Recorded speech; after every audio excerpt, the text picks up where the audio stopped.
حضرت فاطمہ سے زیادہ ہے، لیکن چاروں بیٹیوں سے بڑی محبت تھی۔ حضرت رقیہ اور جناب عثمان غنی کے گھر میں اسامہ بن زید کہتے ہیں حضور نے مجھے سالن دینے بھیجا، میں چھوٹا سا تھا اور ابھی پردے کی آیتیں بھی نہیں آئی تھی، حکم بھی نہیں آیا تھا۔ کہتے ہیں میں سالن دینے گیا، واپس آیا تو میں نے ان دونوں کو بیٹھے دیکھا تو میں نے اتنے حسین میاں بیوی کبھی دیکھے نہیں تھے، اور میری طبیعت کھل اٹھی۔ فرماتے ہیں جب واپس آیا نا، سرکار نے میرا چہرہ دیکھا، میں نے تو بات کرنی نہیں تھی، حضور نے چھیڑ دی۔ فرمایا میری بیٹی اور داماد کو دیکھ کے آئے ہو؟ یا رسول اللہ دیکھ آیا ہوں۔ فرمایا ایسا حسین جوڑا دنیا میں کبھی دیکھا ہے؟ کہا یا رسول اللہ اللہ کی عزت کی قسم کبھی دیکھا ہی نہیں۔ یہ ظاہری حسن اللہ نے حضرت سیدنا عثمان غنی رضی اللہ تعالیٰ عنہ کو عطا۔ ایک بات میری یاد رکھنا، حسن ظاہر کا نہیں ہوتا، حسن ظاہر کا نہیں ہوتا، ظاہر کا میک اپ ہوتا ہے، حسن ہمیشہ باطن کا ہوتا ہے۔ جن لوگوں کے اندر معصومیت ہوتی ہے ان کے چہروں پہ بھی آئی جاتی ہے۔ کوئی نہیں سمجھ آئی شاید آپ کو۔ اندر اگر بندہ کڑوا ہونا، کسیلا ہو، چہرہ نہیں روشن ہوتا۔ اس کی دلیل حدیث میں موجود ہے۔ نبی پاک صلی اللہ علیہ وسلم سے صحابہ نے کہا یا رسول اللہ اللہ کا ولی کون ہوتا ہے؟ فرمایا جس کا چہرہ دیکھنے سے اللہ یاد آئے۔ تو ولایت کا تعلق دل سے ہے، چہرے سے نہیں۔ ولایت کا تعلق بولیے دل سے ہے، چہرے سے ولایت کا تعلق نہیں ہے۔ لیکن حضور نے دلیل کیا دی؟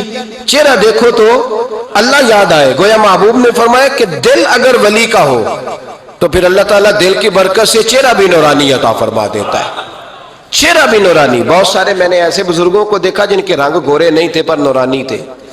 ہمارے علامہ فیض احمد اویسی صاحب رحمۃ اللہ علیہ، میرے استاد گرامی، کا رنگ گورا نہیں تھا، لیکن جو بابا جی کو دیکھتا تھا فدا ہی ہو جاتا تھا۔ رنگ گورا نہیں تھا، گندمی تھا، لیکن کیا بات تھی چہرے کی معصومیت کی۔ تو یاد رکھیں حضرت عثمان غنی کے باطن میں جو حسن تھا، جو وقار تھا، وہ چہرے سے چھلکتا تھا۔ چند خوبیاں بڑی زیادہ تھی حضرت عثمان غنی میں، بہت زیادہ تھی چند خوبیاں۔ ایک بہت بڑی خوبی حضرت عثمان غنی کی جس کو نبی پاک نے بڑا چاہا، وہ تھا حضرت عثمان غنی کا سخی ہونا۔ مالا والے سخی نہیں ہوندے، مالا والے سخی ان کے پاس تو پیسہ بافر ہوتا ہے، کسی وقت 10,000 کا تعاون کاری دیتے ہیں کسی کے ساتھ، وہ سخی نہیں ہوتے۔ بھائی کسی ایک بندہ 1.5 کروڑ کی اسامی ہے تو کسی کو 20,000 کا تعاون کر دے، سخاوت تھوڑی ہے، کروڑوں روپیہ اس کے پاس پڑا ہوا ہے۔ مالا والے سخی، یہ میاں صاحب نے کہا مالا والے سخی نہیں ہوندے، سخیاں کل مال نہیں ہوندا، سخیاں کل مال ہے، اس لیے کہ جمع کریں گے تو رہے گا نا، وہ سخی جمع کرتا ہی نہیں۔ مالا والے سخی نہیں ہوندے، سخیاں کل مال نہیں ہوندا، ایتھے اوتھے دوویں جہان نہیں، سخی کنگال نہیں ہوندا۔ حضرت عثمان غنی رضی اللہ تعالیٰ عنہ فرماتے ہیں کہ جس دن حضور نے تبوک کے لیے جیش اسرا کے لیے اعلان کیا نا، تو حضرت عثمان غنی فرماتے ہیں کہ حضرت ابو بکر صدیق تو سارا مال لے آئے تھے، جناب عمر آدھا لے آئے تھے، مولا علی شیر خدا نے جی کھول کے دیا تھا، لیکن 800 گھوڑے بما پالان کی ضرورت تھی، یعنی 800 فوجیوں کا خرچہ۔ اپنے لفظوں میں بات کر رہا ہوں، فوجی کا خرچہ کیا ہوتا تھا کہ فوجی کا گھوڑا بھی چاہیے، گھوڑے کے ساتھ کجاوا بھی چاہیے، تلوار بھی چاہیے، نیزہ بھی چاہیے، تیر بھی چاہیے، لوہے کی جیکٹ بھی چاہیے۔ حضرت عثمان غنی کہتے ہیں نبی پاک نے اعلان کرنا شروع کیا، ایک دفعہ اعلان کیا تو میں نے کہا حضور 200 فوجی کا خرچہ میرا۔ تو نبی پاک نے دوسری دفعہ اعلان کیا تو کوئی اٹھا ہی نہیں، جنہوں نے دینا تھا وہ تو سارا کچھ پہلے ہی دے چکے تھے، کوئی اٹھا نہیں۔ کہتے مجھے بڑا عجیب لگا کہ میرے مصطفیٰ اعلان کریں۔ حضرت عثمان غنی فرماتے ہیں، شاہ ولی اللہ صاحب نے ازالت الخفا میں لکھا ہے کہ یوں پکڑ کے کہتے ہیں میں نے اپنا نا گریبان پکڑ لیا، عثمان تیرے نبی کو اعلان کرنا پڑ رہا ہے؟ کہتے 1000 فوجی کا خرچہ چاہیے تھا، 1000 کا۔ عثمان کہتے تیسری دفعہ حضور نے اعلان کیا تو کہا یا رسول اللہ 200 اور ڈال لیں۔ سنو سخی کس کو کہتے ہیں؟ حضرت عثمان غنی رضی اللہ تعالیٰ عنہ فرماتے ہیں میرے پاس کل خرچہ میرے پاس 800 فوجیوں کا تھا، میں سارا کچھ بھی گھر سے لے آؤں تو 1000 میں پھر بھی پورا نہیں کر سکتا تھا، لیکن جب نبی پاک نے چوتھی دفعہ کہا نا کہ اٹھو بھائی ابھی خرچہ چاہیے، عثمان کہتے ہیں مجھے لگتا تھا میرے گریبان پھٹ جائے گا، یار میرے محبوب کو اعلان کرنا پڑ رہا ہے۔ عثمان غنی فرماتے میں اٹھ کے کھڑا ہوا، میں نے کہا حضور اب آپ نے اعلان نہیں کرنا، آپ 1000 ہی میرے کھاتے میں ڈال دیں، میں سب کا بندوبست کرا دوں گا۔ فرماتے میں نے 200 فوجی کا خرچہ پکڑ دکڑ کے پورا کیا۔ 200 کا خرچہ، غریب اصل میں اللہ سے تجارت نہیں کرتا اس لیے امیر نہیں ہوتا، غریب اللہ سے تجارت کرے نا، اللہ سے اس کے رستے میں 200 دے کے 70 گنا کی امید رکھے یہاں بھی وہاں بھی، پھر امیر ہو جائے۔ یہ تجارت نہیں کرتا، یہ کہتا ہے اللہ کے رستے میں امیر خرچ کریں گے، میری نہیں ڈیوٹی۔ حضرت عثمان غنی کہتے ہیں میرے پاس 800 کا بندوبست تھا، میں نے 1000 کا دیا۔ حضور تشریف لے گئے، فرماتے ہیں جہاد سے جب واپسی ہوئی نا، ایک ایسا سودا تھا جس میں سے مجھے نفع کی امید ہی نہیں تھی، پر اللہ نے مجھے 11 گنا نفع عطا فرمایا۔ مالا والے سخی نہیں ہوں گے، سخیاں کل مال دیکھیں نا، جنت البقیع وہ والا قبرستان جس میں کوئی دفن ہو جائے تو نبی پاک کی سفارش کا حقدار ہو گیا، وہ والا قبرستان جس کا نام ہی جنت ہے۔ وہاں نا ایک یہودی اپنے جانور باندھا کرتا تھا، تو سرکار ایک دن اس طرف گئے تو واپس آئے، حضرت عثمان غنی قریب کھڑے تھے، نبی کریم صلی اللہ تعالی علیہ وسلم نے فرمایا عثمان اس جگہ کی طرف ذرا چکر لگانا، جگہ بڑی اچھی ہے۔ عثمان غنی گئے، جگہ خرید کے واپس آ گئے۔ حضور نے فرمایا ہوا ہے؟ عرض کی حضور خرید آیا ہوں۔ فرمایا میں نے تو چکر لگانے کا کہا تھا۔ کہا یا رسول اللہ آپ نے یہ بھی تو فرمایا تھا جگہ بڑی اچھی ہے، تو جس کو آپ نے اچھا کہہ دیا یہودی کے پاس تو نہیں نہ رہنی چاہیے، تو میں نے خرید دی۔ شرم نہیں آتی لوگوں کو۔ حضرت عثمان کے بارے میں بات کرتے ہیں، جس قبرستان میں سیدہ پاک بی بی صاحبہ حضرت فاطمہ الزہرا آرام کر رہی ہے، وہ زمین حضرت عثمان نے تحفہ دی ہے۔ حیا نہیں آتی بات کرتے؟ شرم نہیں آتی؟ یہ صدقہ سیدہ فاطمہ کا ہی ہے، انہی کے لیے اللہ نے تحفہ دیا، پر اس کے پیسے حضرت عثمان غنی نے ادا کیے۔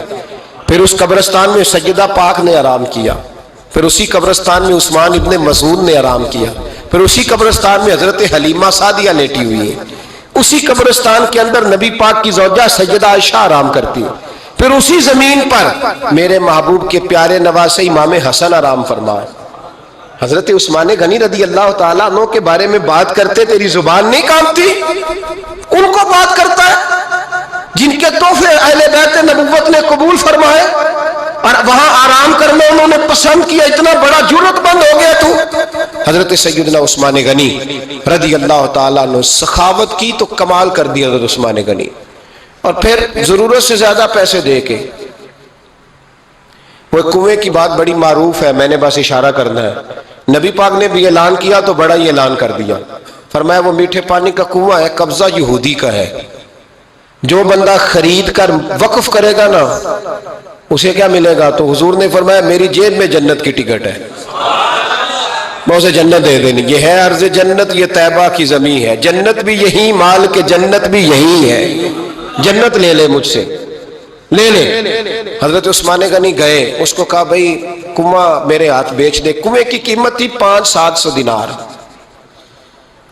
تو حضرت عثمان 500-600 دینار کل کنویں کی قیمت تھی۔ جناب عثمان غنی گئے، یہودی کو پتا تھا کہ یہ خریدنا چاہتے ہیں، فرمایا یار یہ کنواں بیچ دو، کہنے لگا نہیں بیچنا، فرمایا قیمت منہ مانگی، کہنے لگا قیمت میری مرضی کی، کہا تمہاری مرضی کی، اپنی اپنی اوقات ہوتی ہے نا قیمت لگانے کی، تمہاری مرضی کی، کہنے لگا میری شرط ہے میں ایک دن کے لیے کنواں دوں گا، ایک دن میں ایک دن آپ، فرمایا یہ بھی منظور ہے، کتنے پیسے؟ اس نے کہا میں 3000 دینار لوں گا، 500-600 کا ہے۔ حضرت عثمان غنی فرمانے لگے تو نے اپنی اوقات کے مطابق 3000 مانگا ہے، میں 40,000 لے کے آیا تھا، اپنی اوقات کے مطابق مانگا، 40,000 دینار میری جیب میں۔ یہودی کہنے لگا عثمان تو تاجر ہے، اور عام تاجر نہیں، عالمی سطح کا تاجر ہے، لوگ تیری تجارت کی مثالیں عرب میں دیتے ہیں، پر 500-600 کا کنواں 40,000، فرمانے لگے مسئلہ کنویں کا نہیں، مسئلہ مصطفیٰ کے فرمان کا ہے، وہ جو حضور کا فرمان پورا کرنا ہے نا اس کے لیے 40,000 تھوڑے ہیں، میرے پاس تھے ہی اتنے جو لے کے آیا ہوں۔ حضرت عثمان نے پیسے چکائے، اس نے کہا ایک دن پانی ملے گا، فرمایا منظور ہے، وہ ایک دن بیچا کرتا تھا پانی، حضرت عثمان نے اعلان کر دیا جو میرا دن ہے نا فری پیو، اپنے بھی پیو بیگانے کا اعلان کوئی نہیں کرنا، میرا کوئی پروگرام نہیں، لیکن آپ مطلب ہلکا ہلکا ایسے ایسے دیکھیں گے، سوچیں گے، غور کریں گے، او بھائی پیسہ بھی بانٹنے سے چلو بولو تو صحیح نا، اس پر بھی آپ حامی تو بھرے نا، سچی بات کر تو لینی چاہیے نا، چلے عمر آپ 2 سال کے بعد کر لینا، 6 سال کے بعد کر لینا، پر ہاں نہ تو صحیح کرے نا، پیسہ بھی ہمیشہ بانٹنے سے۔ ملا رومی رحمت اللہ علیہ فرماتے ہیں کنویں سے سادہ پانی نکل جائے تو تازہ آ جاتا ہے، اور اگر پانی کنویں کے اندر رہے سارا ختم نہ ہو تو باسی ہو جاتا ہے۔ اس لیے فرمایا کرتے تھے میں اس کنویں سے پانی پیتا ہوں جس پہ رش زیادہ ہوتا ہے، اس لیے کہ وہاں سے پانی ختم ہوتا ہے تو تازہ آتا رہتا ہے۔ فرماتے تو اللہ کے رستے میں سارا خرچ کر دے، اللہ تازے عطا کر دے گا اور پہلے سے زیادہ عطا کر دے گا۔ میرا آپ کا مسئلہ یہ ہے کہ تجارت بندوں کے ساتھ ہے، بندوں کے ساتھ جو تجارت ہے نا، بندے کنجوسی کر جاتے ہیں، بندے کا تو صحیح کام چل جائے تو پارٹنر کو فارغ کر دیتا ہے تو فارغ ہے، اور اگر کبھی کسی کی دکان میں کوئی کرایہ دار اچھا اس کی دکان چل جائے تو مالک کہتا ہے تو جا، اب دکان میں نے خود کھول لی ہے، وہ فارغ کر دیتا ہے۔ بندوں کا تو مزاج ہے، اور اللہ تبارک و تعالیٰ سے جب تجارت ہوتی ہے نا، میں نے ایسے لوگ دیکھے جن کے گھروں میں لاکھوں روپیہ ماہانہ آتا ہے، غربت نہیں جاتی۔ ان کو سوچنا چاہیے کہ کثرت والا پیسہ آیا ہے پر برکت والا نہیں آیا۔ حضرت عثمان غنی رضی اللہ تعالیٰ عنہ فرماتے ہیں کہ پہلے بھی میں بڑا تاجر تھا، لیکن جب سے مصطفیٰ کے نام پر خرچ کرنا شروع کیا، پھر کہاں کہاں سے آیا کب، اور بڑی سیانی بات فرماتے ہیں، آپ فرماتے ہیں میں کلمہ پڑھنے سے پہلے تجارت کو وقت زیادہ دیتا تھا، اور مسلمان ہونے کے بعد میں نے تجارت کو ٹائم تھوڑا دیا پر اللہ نے روزی مجھے زیادہ عطا فرمائی۔ اس لیے برکت پر ہماری توجہ نہیں رہی، غیبی خزانوں پر خیال ہم نے چھوڑ دیا ہے۔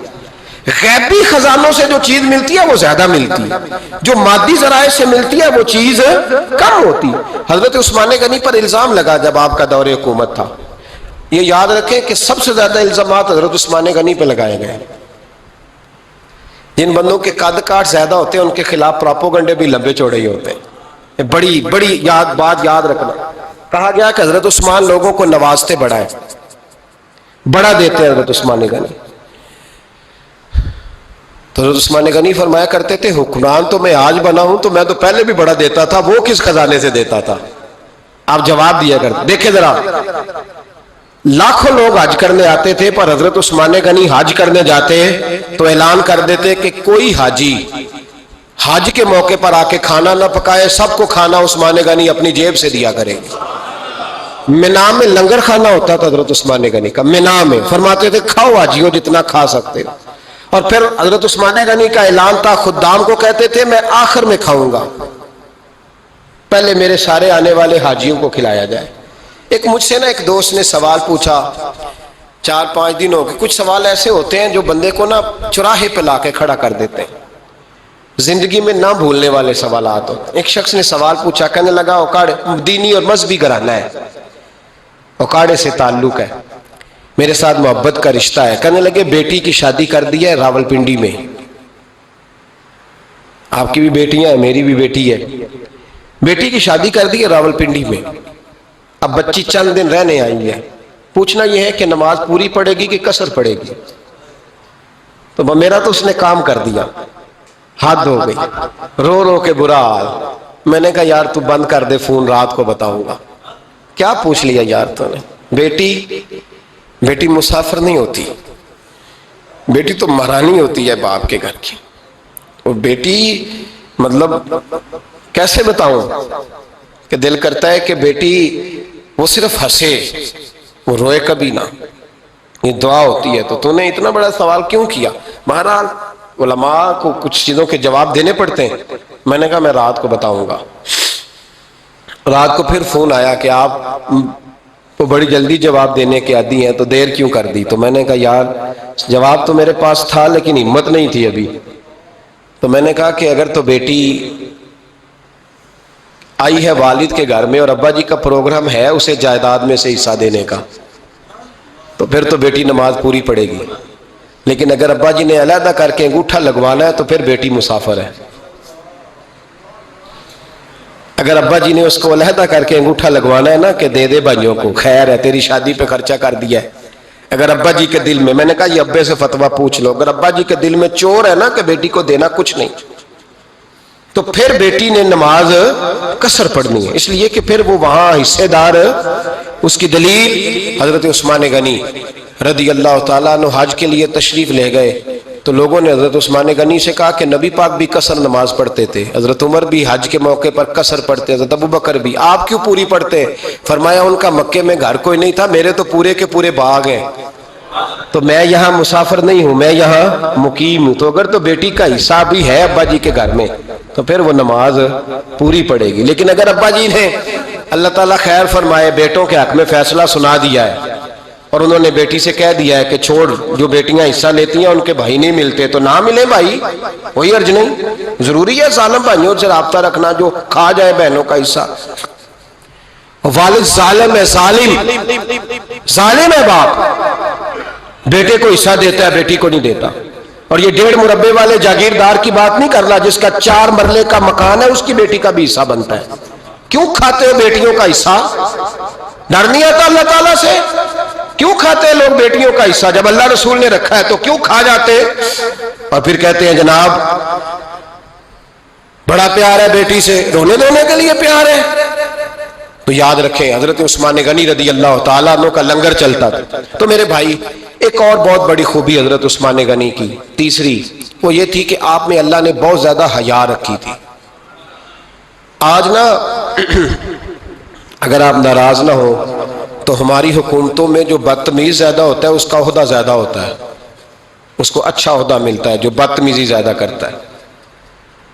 اور ہمارے ہاں نوجوان سمجھتے ہیں کہ کھل کے پھرنا، کھل کے کھانا، مرضی کا لباس پہننا۔ ہمارے ایک بزرگ فرمایا کرتے تھے جب سے پیسے لوگوں کے پاس زیادہ آئے ہیں لباس چھوٹے ہو گئے، پیسہ زیادہ آ گیا کپڑے جسموں پہ سکڑ گئے۔ لوگ سمجھتے ہیں کہ بس جو دل میں آئے کہہ دینے کا نام جمہوریت ہے، آزادی رائے ہے۔ حضرت عثمان غنی رضی اللہ تعالیٰ عنہ شرم و حیا کے پیکر تھے، بڑا پیسہ تھا، بڑا کچھ تھا، لوگ ڈرتے تھے، سردار بھی تھے، جو چاہتے کر سکتے، روب طاری ہوتا۔ لیکن عثمان غنی کو جب بھی کوئی دیکھتا تھا کسی کونے میں بیٹھے نظر آتے، چھپے ہوئے، پیچھے، شرم و حیا، نفاست پسندی، بڑھ بڑھ کے آگے ہونا، ہر ویڈیو میں شامل ہونے کی کوشش کرنے کا نام پیار نہیں ہے۔ نفاست پسند جو لوگ ہوتے ہیں وہ اکثر چھپے ہوئے ہوتے ہیں، ان کا پتہ ہی نہیں ہوتا لوگوں کو کہ پیچھے دراصل ہے کون۔ دیکھیے نا بڑی معروف حدیث ہے صحیح مسلم میں، نبی پاک صلی اللہ علیہ وسلم آرام فرما رہے تھے، حضور نے تامت مبارک باندھی ہوئی تھی، لیٹے ہوئے تھے سرکار۔ تو جب آدمی لیٹتے تھے نا، ہمارے بزرگ بھی جب لیٹتے ہیں تو تامت کو سمیٹا کرتے تھے تو گھٹنوں تک آ جاتی تھی، دیکھا نا آپ نے، گھٹنوں تک تامت آ جاتی جب لیٹتے۔ تو سرکار بھی لیٹے تھے، پردے کی ابھی آیتیں نہیں آئی تھی، دروازے پہ دستک ہوئی، حضرت عائشہ صدیقہ عرض کرنے لگے یا رسول اللہ میرے ابا جان جناب ابو بکر صدیق آئے۔ حضور نے فرمایا بلا لو۔ حضرت عائشہ کہتی ہیں وہ آ کے بیٹھ گئے، حضور لیٹے رہے، پھر دستک ہوئی، اب کون ہے؟ کہا سیدنا فاروق اعظم۔ کہا عائشہ آپ ساتھ والے حجرے میں چلی جاؤ۔ اماں جی وہاں چلی گئی۔ تھوڑی دیر کے بعد حضرت عمر آئے، حضور لیٹے رہے، جناب عائشہ کہتی ہیں پھر دستک ہوئی، اب کون ہے؟ فرمایا عثمان غنی۔ نبی کریم نے فرمایا اسے کہو ذرا ٹھہر جائے۔ حضرت عثمان ٹھہرے تو حضور اٹھ کے بیٹھے، تہمت مبارک کو ٹھیک کیا، پھر اپنے کرتے مبارک کو سیدھا کیا، پھر دستار کو سیدھا کیا، فرمایا اب بلاؤ عثمان غنی کو۔ حالانکہ جاہو جلال حضرت عمر کا زیادہ ہے، حالانکہ وقار مقام حضرت صدیق اکبر کا زیادہ ہے، اب بلاؤ عثمان غنی کو۔ حضرت عثمان غنی رضی اللہ تعالیٰ عنہ آئے، بیٹھے، بات چیت ہوئی، تینوں چلے گئے۔ حضرت عائشہ صدیقہ کہتی ہے میرے ذہن میں سوال رہ گیا، میں نے عرض کی یا رسول اللہ صلی اللہ تعالیٰ علیہ وسلم وہ دو لوگ آئے، آپ بیٹھے رہے، عثمان آئے تو آپ نے اہتمام کیا، کیا لفظ ہے، اور لفظوں میں تاثیر ہے، اور جملے دو کہے نبی پاک نے لیکن کتنا بڑا ان کا مرتبہ بیان کیا۔ فرمایا عائشہ میں اس شخص سے حیا نہ کروں جس سے اللہ کے فرشتے بھی حیا کرتے ہیں، میں اس سے حیا نہ کروں جس سے اللہ کے فرشتے بھی حیا کرتے ہیں۔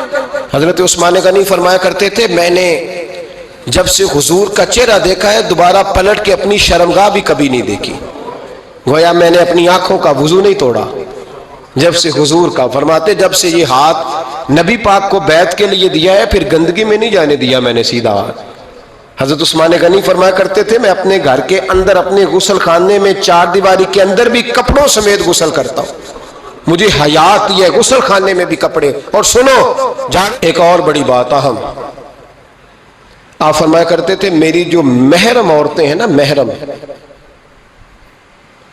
پھپھی خالہ، میری جو محرم عورتیں ہیں، فرمایا کرتے تھے میں نے کبھی ان کے بھی چہرے آنکھ بھر کے نہیں دیکھے، ان کے بھی چہرے کبھی میں نے آنکھ بھر کے نہیں دیکھے۔ جو میری محرم عورتیں ہیں پھپھی خالہ، فرماتے تھے ان سے بھی جب بات کرتا ہوں تو میں چہرہ جھکا کے۔ ہمارے ہاں تو کزن ایک دوسرے سے سلام لیتے ہیں، لڑکیاں لڑکے کزن ایک دوسرے سے سلام لیتے ہیں۔ بچیاں آیا کرتی تھی تو میری کبھی کبھی مجھے بتایا جاتا تھا، میں نے ایک پابندی لگا دی، بچیاں جب مدرسے میں آتی تھی کہ جو دور سے بچی آئے اس کو جس آدمی کا نام لکھا ہو بتایا جائے وہی لینے آئے۔ ایک دن مجھے اطلاع دی گئی کہ آپ تھوڑی دیر آئیں، میں گھر گیا تو مجھے بتلایا گیا کہ ایک بچی ہے تو اس کو جو پہلے لینے آتا تھا وہ نہیں آیا، کوئی اور آیا ہے۔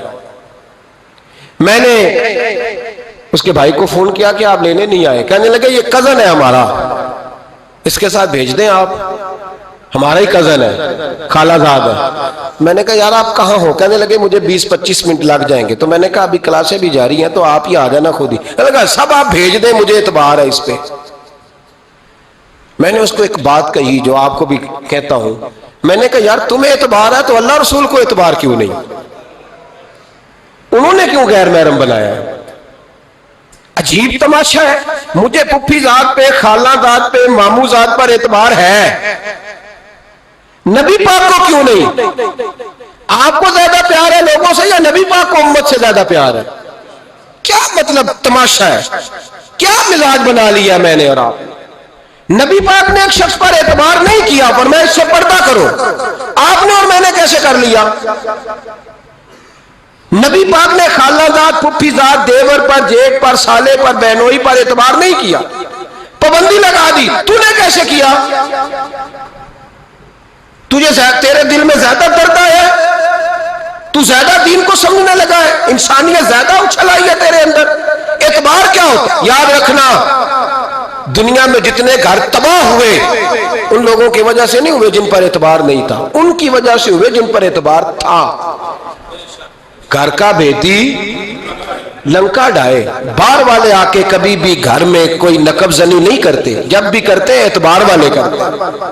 میرے رسول پاک علیہ الصلوۃ والسلام کی وہ ازواج جن پر اللہ کو اتنا اعتبار ہے کہ رب کہتا ہے میرے محبوب کی بیویوں تمہاری جیسی دنیا میں دوسری ہے ہی کوئی نہیں، اللہ کو اتنا اعتبار ہے۔ لیکن ایک نابینا صحابی آئے تو حضور کی دو ازواج بیٹھی تھی تو نبی پاک نے فرمایا پردہ کرو۔ یا رسول اللہ وہ تو نابینا ہے۔ فرمایا تمہیں تو نظر آ رہا ہے نا، تمہاری آنکھیں تو کھلی ہوئی ہیں، حضور کو اعتبار نہیں تھا۔